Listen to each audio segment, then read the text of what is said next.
People say that money is important. And it is, of course, important, as few of us can really live like monks. But if you ask those who have lots and lots of money, real wealth, they tell you that it is power, not money, that is the real motivator, the real influencer. Power is the real aphrodisiac. And I'm not talking here of the meager power of a manager over his or her own staff. I'm talking of power on a far, far different league. So welcome to Intuitive Reactions, the MENA and Gulf Regions. This is number 47. But hey, you must ask yourself, why is Harry talking about power today? Or about money and power?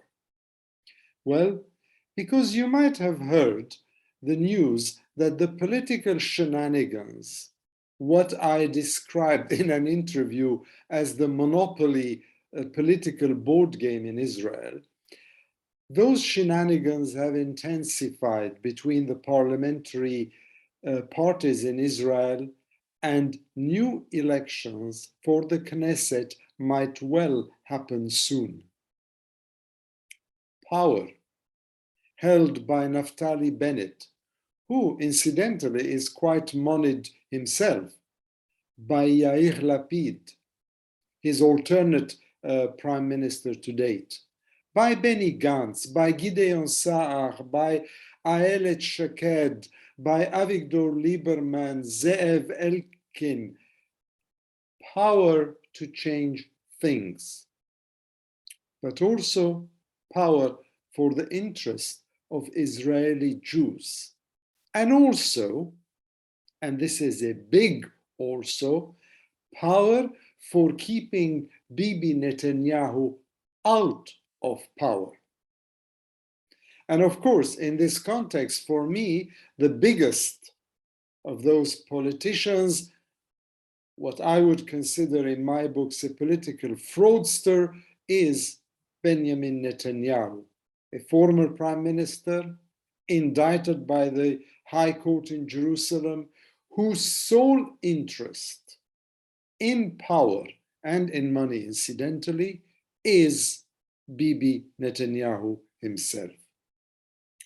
So, as the Bennett-Lapid coalition teeters on the edge, becomes untenable, elections are on the cards again. Here, though, Likud doesn't really want elections, the fifth in under 4 years.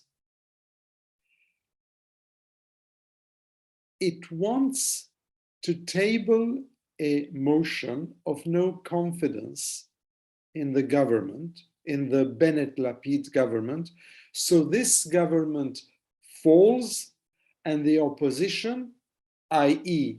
Likud, i.e. Netanyahu, or perhaps Netanyahu with Sarah and Yair, the other Yair, ride in again and seize the reins of power. Conversely, the government wants elections, and this whole maneuver of dissolving the Israeli Knesset or parliament is because it doesn't want Netanyahu to simply walk in and prefers to take its chances with an election again. I remind you once more, the fifth election in under 4 years. And mind you, the polls today in Israel suggest that the elections will bring the same old results, an ungovernable division in the country where no party or no coalition of parties, as we have been seeing for over 3-4 years, can hold the country together. However, all this monopoly political board game moves aside, And no matter what happens with this political léger demain, just remember, please, that the Palestinians who live and exist in that same patch of land aren't in the picture at all when it comes to these elections. After all, we've been told, not only told, but also confirmed by legislation, that Israel is a Jewish state. So whether you talk about the Ra'am party, or in Arabic, the United Arab List of Mansour Abbas, or of the occupied Palestinian territories, it doesn't really matter. In fact, there are some, sadly, there are some Israeli Jewish politicians and ordinary citizens. We heard them, didn't we, during the famous, infamous Jerusalem Flag Day, who sadly, very sadly, wouldn't blink an eye if there are more Shireen Abu Aqlis, more people jailed like Marwan Barghouti, or more and more Palestinians transferred, expelled, a repeat of 1948, or if Al-Aqsa Mosque is destroyed so that a new temple could arise there. Or, got it? Power. It's about power. It's about power everywhere. I'm not saying that this only happens in Israel and that everywhere else is great, because of course, you know, and you would laugh at me till whatever.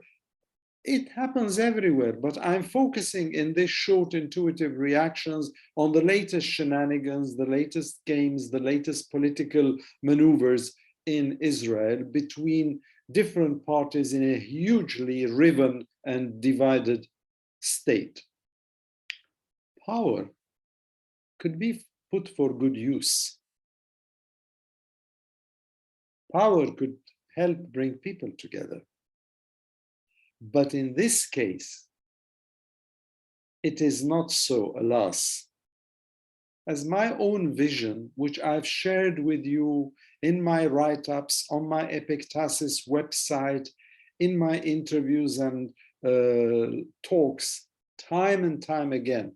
By the way, this vision, I admit freely, is pretty much in ruins at the moment, is still one that stubbornly maintains that Israelis and Palestinians could live together with equal rights and responsibilities on this small patch of land, just like in post-apartheid South Africa, or if you want, like Jonathan Kuttab's wonderful but rather anachronistic book, Beyond the Two-State Solution. So, what do I say? I only say, sadly, dream on, Harry. Dream on.